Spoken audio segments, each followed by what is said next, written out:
अरहतो सम्मा सम्बुद्धस्स नमो तस्स भगवतो अरहतो सम्मा सम्बुद्धस्स। महाकारुणिक तथागत सम्यक संबुद्ध भगवान बुद्ध ने स्वाख्यात किया हुआ ऐसा सद्धम्म, सद्धम्म के पवित्र पावन मार्ग पर चलने वाला आर्य श्रावक संघ प्रथमता 3 रत्न को त्रिवार अभिवादन करते हुए युगों युगों की गुलामी उद्ध्वस्त करने वाले द्वितीय बुद्ध शासन के कर्णधार बोधिसत्व परम पूज्य डॉक्टर बाबा साहब अम्बेडकर, उनके ही धम्म क्रांति को आखिरी सांस तक समर्पण और ऑनलाइन यहाँ लगातार 2.5 महीने तक जुटे हुए वाले श्रद्धाशील संपन्न बौद्ध उपासक उपासिका बाल तथा बालिका, उनको भी खूब खूब मंगल मैत्री। तो आज की एक कथा है, तो ये हम पहले ये गाथा बोलेंगे। अत्तानंच पियं जय्या रक्षेयनं सुरक्षितं तिन्नं अन्यन्तरं यामं पटिजज्ञेय पंडितो अत्तन्नंचे पियं जन्या रक्षेयनं सुरक्षितं तिन्नं अन्यन्तरं यामं पटिजज्ञेय पंडितो। इसका अर्थ ऐसा है, यदि आपने को प्रिय समझते हो तो उसका सुरक्षित रखो।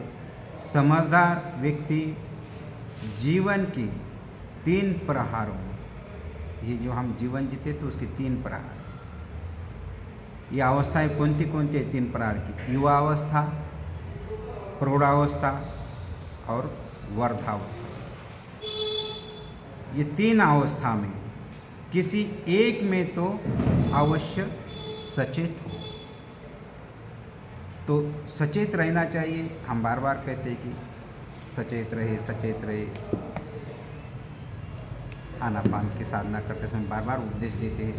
तो ये भगवान बुद्ध ने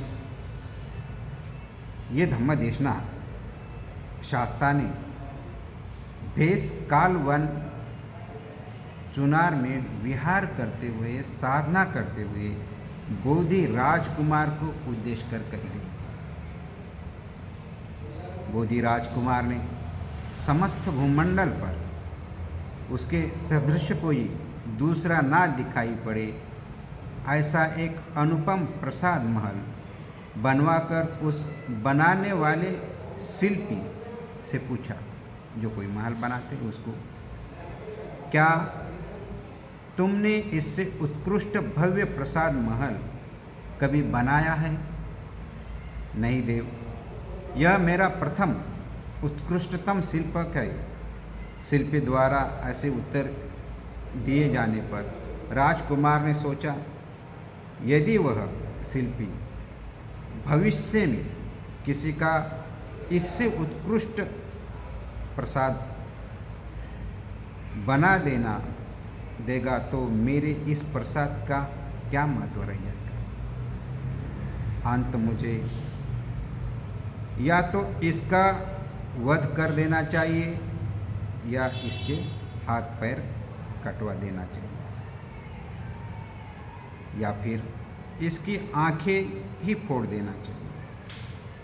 ऐसा कर देने से वह किसी नए प्रसाद का निर्माण नहीं कर पाएगा। राजकुमार ने अपने यह विचार अपने प्रिय मित्र सचिक पुत्र को बता दिया।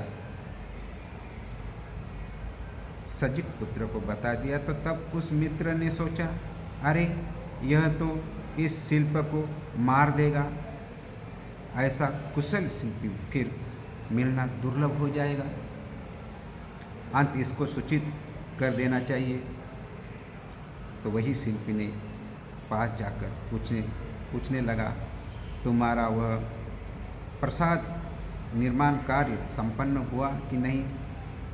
संपन्न हो गया देव, तो यह राजकुमार तुम्हें मारना चाहता है।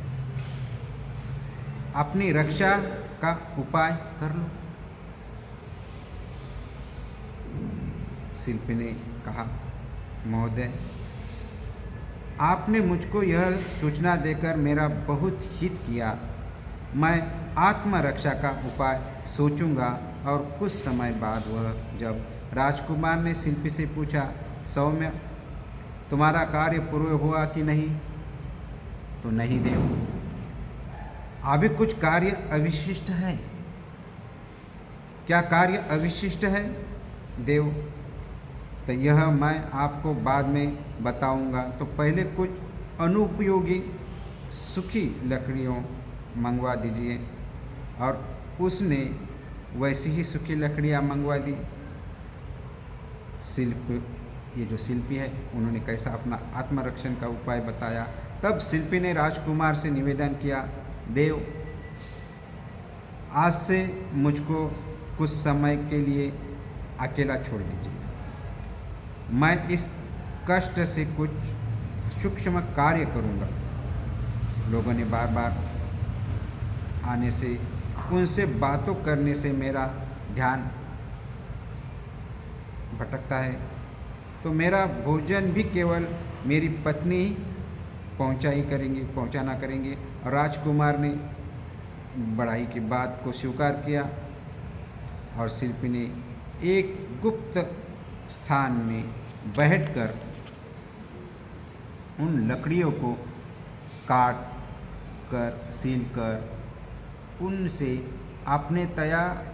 अपने बाल बच्चों को बैठने का योग्य गरुड़ पक्षी का आकार बनवाकर एक दिन भोजन लेकर आइए। अपनी भार्या से कहा,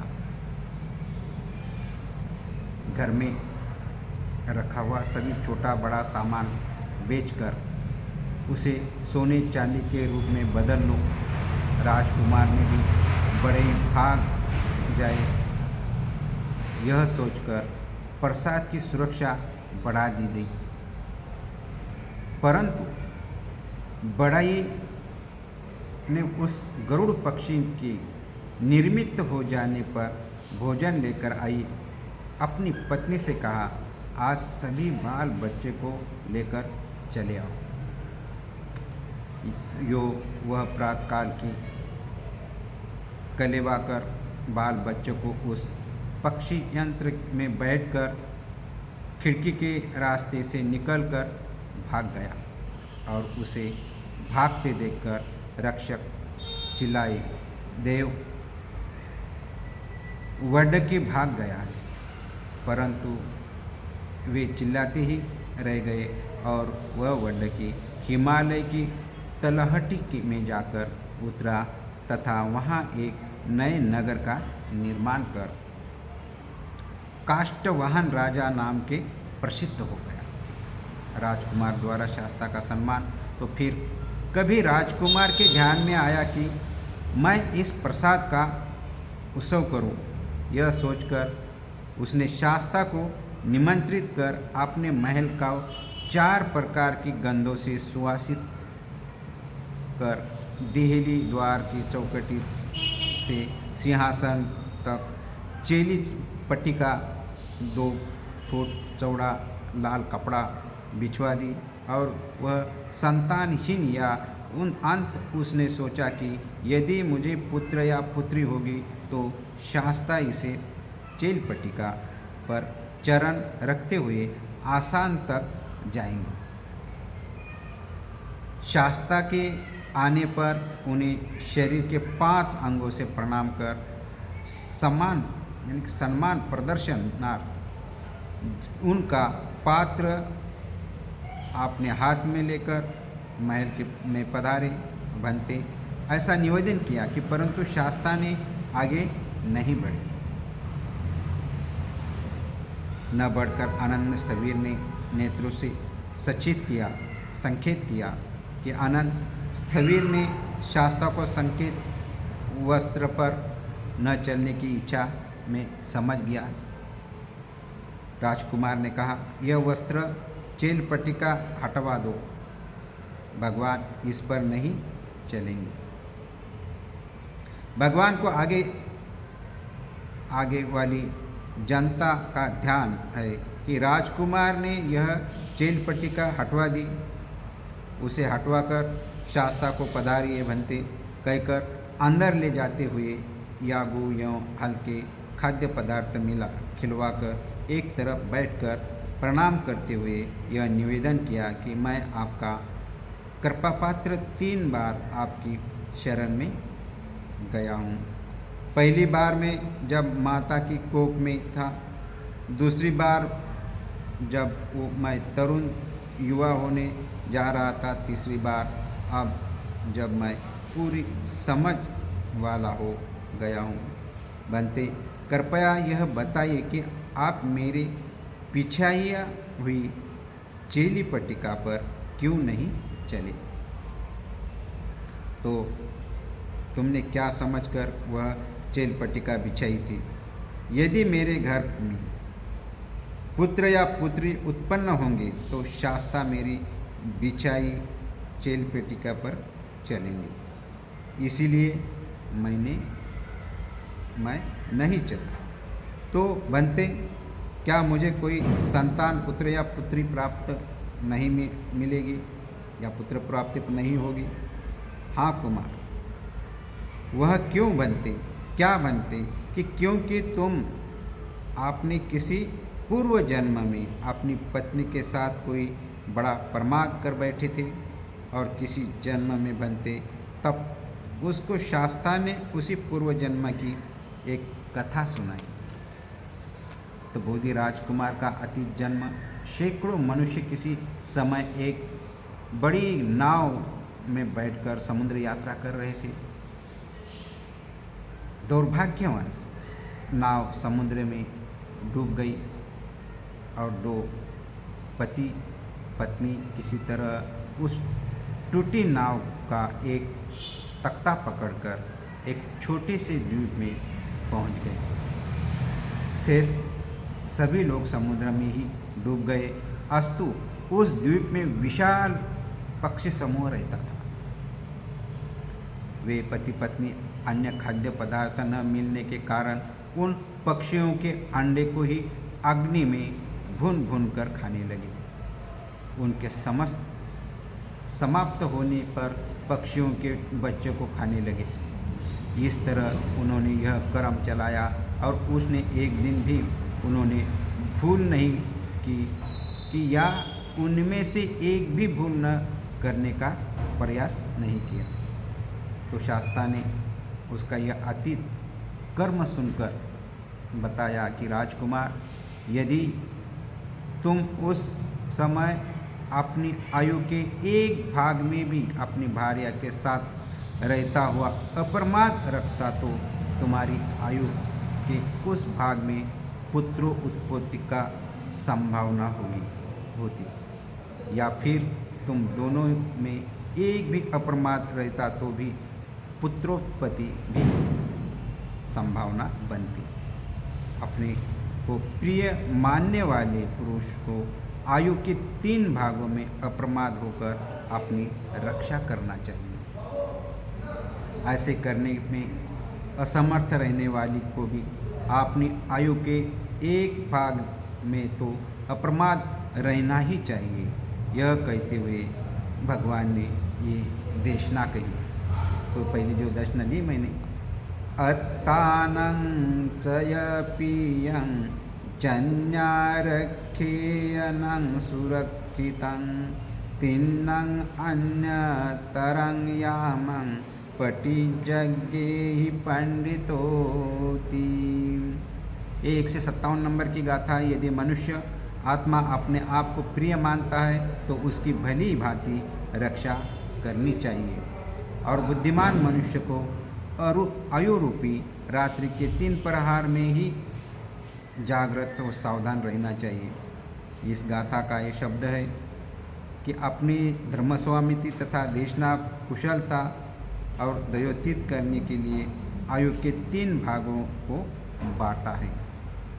तो अंत इसका अर्थ ऐसा करना चाहिए कि कोई आपने को प्रिय मानता है तो इसकी रक्षा करना, ध्यान देना चाहिए और जिस विद्या से वो सुरक्षित रह सके वही विद्या अपनानी जानी चाहिए। गृहस्थ द्वारा उसकी रक्षा का यह उपाय नहीं है कि अपने रक्षा करूँगा और यह सोचकर 7 मंजिली महल बनवा कर भी उसके 7वें तक बैठे पर आपको सुरक्षित समझो, या कोई परिवर्जित भली भांति बंद द्वारे वाले किसी साधना स्थल में बैठकर आपने को सुरक्षित समझ ले, अपितु गृहस्थ को दान, शील आदि पुण्य कर्मों के आचरण से आपने को सुरक्षित करना चाहिए तथा परिवर्जित होकर स्व कर्तव्य को पालन, आपने कर्तव्यों की समीक्षा, धार्मिक ग्रंथों का वाचन तथा स्मरण एवं दृढ़ संकल्प होना चाहिए। तो ऐसे बनाए रखना चाहिए दृढ़ संकल्प वाला, इसी को आत्मरक्षा कहते हैं। यदि वह किसी कारणवश आयु के 3 भागों में आत्मरक्षा विधि संपन्न भी न कर सके तो किसी एक भाग में तो आत्मरक्षण विधि तो संपन्न करनी ही चाहिए। यदि कोई गृहस्थ अपनी आयु के प्रथम भाग में खेत कूद के व्यस्त रहने के कारण कुशल कर्म न कर सके तो मध्यम आयु में पहुंचकर उसे कुशल कर्मों की पूर्ति में अप्रमाद होकर ध्यान देना चाहिए। यदि वह मध्यम आयु में भी किसी कारणों से कुटुंब की रक्षा में व्यस्त रहते हुए कुशल कर्म करने में असमर्थ रहे तो अपनी आयु के अंतिम प्रहार में तो इस तरह अवश्य ही ध्यान देना चाहिए और कुशल कर्म करना चाहिए। इतना करने पर भी वह आत्मरक्षा में सफल ही माना जाएगा।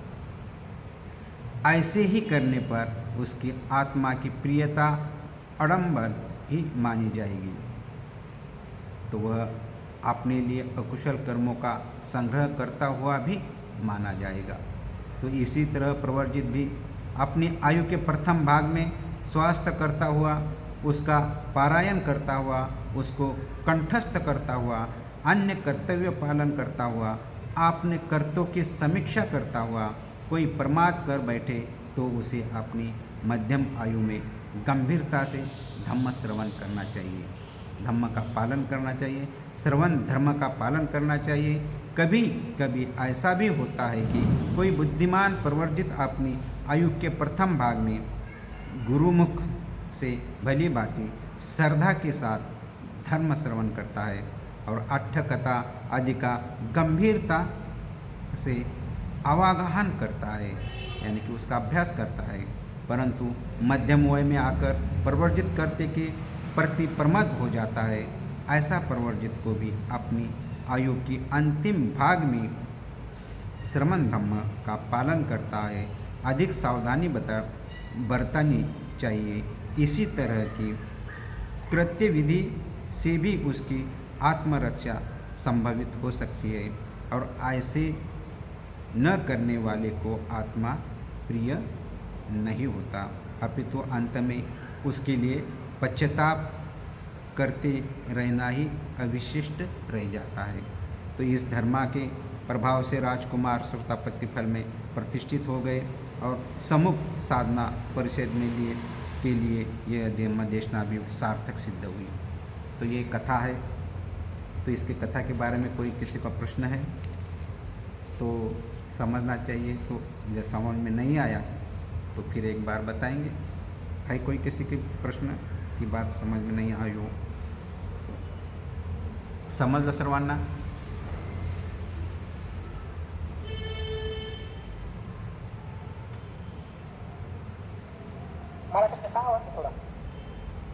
ही कथा अशी आहे बघा। पहिली आपल्या गाथाचा अर्थ काय आहे की जे कोई व्यक्ती आपण प्रिय गोष्टीला आपण नाकाला जास्त सांभाळून ठेवायचा प्रयत्न करतो, कोणतीही असते तर एखादा की जसं की आता एक ज्वलंत उदाहरण आहे असं मानल्या जाते, खरं काय खोटं काय ते मला माहीत नाही। जसं की हे दिल्लीचा आग्राचा राजमहल बनवला, म्हणतात की ते ज्यांनी बनवलं त्याचे हात काटायचे त्यांनी आदेश दिला होता, पण त्याने एक खोड करून ठेवली, ते आजही पाणी नाही का ते जिथं ज्यांचे जे हे आहे आग्र्यामध्ये तिथं पाणी टपकते ते याच्यावर, पण आजोपर्यंत त्याचा शोध लागला नाही. कारण अगोदर तर कधी एवढा सुंदर राजमहल बनवला त्यांनी, तर तो राजा त्या राजमहलला त्याला दंडित करत होता की पुन्हा दुसरं नाही का एवढं सुंदर कोणं बनवलं नसलं पाहिजे, कारण याच्यापेक्षा तर माझी हे जी याला जे लोक मानणारे आहेत याची कमी होऊन जाईल आणि त्यालाच मान्यता जास्त देतील. हा प्रत्येकाचा अभाव असतो, प्रत्येकाच्या माणसाचा मीपणा असतो. हे तर याच्यासाठी तो महल बनवतो. मग तो पण राजाला त्याचा मित्राला तो सांगतो की असं असं काय की यांचे आपण नाही का हात तरी तोडून टाकायचे, नाही तर डोळे तरी काढून टाकायचे, म्हणजे पुन्हा नंतर त्यानं त्या प्रकारचा महल बनवलं नसलं पाहिजे. तर मग ते म्हणतात याचं आत्मरक्षणासाठी मी माझं काय करतो, तर आत्मरक्षण का न होते, कितीही काही केलं हे केलं तरी कुठेही गेलं आणि काय केलं तर भगवान बुद्ध म्हणतात आत्मरक्षण शील पालन केल्यानं होते, समाधीचा अभ्यास केल्यानं होते, दानाचा अभ्यास केल्यानं होते आणि धम्म आचरण केल्यानं होते. ते 3 प्रहार आहेत याच्यात मेन भाष्ट आहेत. हे की जसं की जन्मल्याच्या नंतर प्रथम अवस्था, द्वितीय अवस्था आणि तृतीय अवस्था, म्हणजे कुमारावस्था, प्रौढावस्था आणि वर्धावस्था. तर हे 3 अवस्थेतून कोणती एका म्हणजे त्या अवस्थेमध्ये त्यांनी धम्मश्रवण करायलाच पाहिजे. आता काय कुमारावस्थामध्ये तर खेळण्या कुदण्याचं वय असते त्याच्यामध्ये, आणि त्यांच्यामध्ये तर तो काय धम्मश्रवण करत नाही. कुणाला एवढं धम्माचं या शील पालन करा, हे करा, ते करा, त्याच्यात करत नाही, तर त्याच्यातला बराच काही नाही का त्याचं नाही का नुकसान होते. प्रौढावस्थामध्ये पण काय आता लेकर जगवायचे, हे जगवायचे, ते करायचं, धम्मश्रवण करत नाही, शील पालन करत नाही, समाधीचा अभ्यास करत नाही, प्रज्ञेचा अभ्यास करत नाही आणि काही नाही. आणि प्रौढावस्थामध्ये जर समजा त्यांना लास्टला जर केला तरी नाही का त्याचं स्वतःचं रक्षण होते.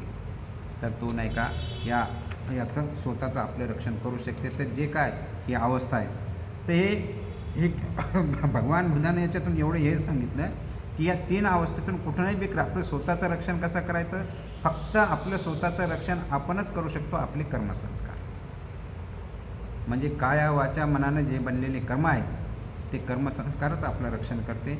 कोणी किती मारतो म्हणलं आणि काही जरी म्हणलं तर त्याच्यातून त्याला तो मार्ग मिळणार आणि तो नाही का जाणार आणि तो वाचणार. आता त्यांनी त्या राजानं त्याला मारायसाठी हे केला होता, पण त्यानं आपल्या पद्धतीने हे करून नाही का तो तिथून पळून गेला. पण पळून गेला, हे केला तिथून, तर भगवान बुद्ध म्हणतात हे जरी याच्यातूनही पळून गेला, हे केला, तर पुन्हा नंतर नाही का तो राजाला बोलवतो आणि तो पुत्रप्राप्तीसाठी मग हे करतो, तर तो एक वस्त्र टाकतो त्याच्यावर. तर भगवान बुद्ध त्या वस्त्रावर चालत नाही म्हणते, भगवान बुद्ध या वस्त्रावर जर चालले तरच मला पुत्र नाही तर पुत्रीचा लाभ होईल, आणि भगवान बुद्ध त्याच्यावर चालत नाही. तर भगवान बुद्ध सांगतात, तर मग ते म्हणतात काय कारण तुम्ही का नाही चाललीत, भगवान बुद्धाला प्रश्नही करतात. तर ते म्हणतात काय आहे, तर बघ म्हणतात याच्या अगोदरची कथा सांगतात की तुम्ही नाही का असे एक जहाजामध्ये चाललेले होते बरेच लोक, तर त्याच्यामध्ये जे 2 जणं वाचतात, कुटुंब पती पत्नी वगैरे दोघं एखाद्या नावाला पकडून आणि एका बेटावर जातात, तर तिथं जे पक्षी राहतात त्या पक्ष्याचे अंडे खातात, पुन्हा पक्षी खातात, हळूहळू नाही का ते पक्षीचं पूर्ण समाप्त होऊन जाते. पण या दोघांच्याही मनामध्ये येत नाही आणि त्याच्या दोघांमध्ये येत नाही की अरे आपण हे पक्षी करायला पाहिजेत नाही, हत्या व्हायली, काय व्हायली, यांचं नुकसान व्हायलं, हे अप्रमादमध्ये राहतात. आणि एकदा कोणती गोष्टी आपल्याला एकदा सवय पडली की तो नाही का त्याच्या आहारी जाते. एकदा कोणती बी आता पक्षी खायची सवय पडली, चांगलंच चव लागली जिभेला की तो वारंवार खातच राहतो, तशी मग त्याचे प्रमाद राहतो, ते अप्रमादामध्ये राहतो. चला आपण भेटते ना खा, पण त्याच्यावर हे करत नाही, तर तोही मुळं त्याला पुत्रप्राप्ती होत नाही. प्रत्येकाचं हे कारण आहे की जो व्यक्ती काय, आता बरेच लोक म्हणतात आम्हाला पुत्रप्राप्त होत नाही, काही ना काही त्यांचे कर्म असतात की ज्याच्या जेनेटिक्समध्ये ते कर्मसंस्कार उत्पन्न होत नाही. तर असं सांगतात. मग त्याची पूर्ती करता. तर मग याच्यासाठी बी आपल्याला काय करावं लागते, तुम्हाला कोणतंही जे पाहिजे असेल तर आपण पुत्र धन हे कशा ते आपण मागडल्या का तिथं बघितलं, शील पालन केलं, दान केलं तर काय प्राप्त होते, दुसऱ्याला दानाला प्रवर्धित केलं तर आपल्याला काय आईवडिलांची प्राप्ती कशी होते, गणगोताची प्राप्ती कशी होते, भाई बहिणी नातेवाईकाची प्राप्ती कशी होते, हे सांगितलेलं आहे महामोगलांची कथा आपण सारीपुत्ताची त्याच्यात. तर काय आहे ते, तर त्याच्यासाठी हे सांगतात 3 अवस्थातून एका तरी अवस्थामध्ये नाही का दान, शील, समाधी आणि प्रज्ञेचा अभ्यास करायलाच पाहिजे. हेच आपलं रक्षण करते आणि हे आपल्याला दुर्गतीला जाऊ देत नाही. तर हे ऐकतात हे बोधी राजकुमार नाही का श्रोतापतीपथाला पोहोचला, तर राहुल हे बोधी राजकुमार आणि नंतर नाही का बरेच सारे लोक तिथं आलेले, त्यांच्यासाठी ही कथा सार्थक ठरली. तर ही छोटीशी कथा आहे, समजली? खूप छान बस. ठीक आहे.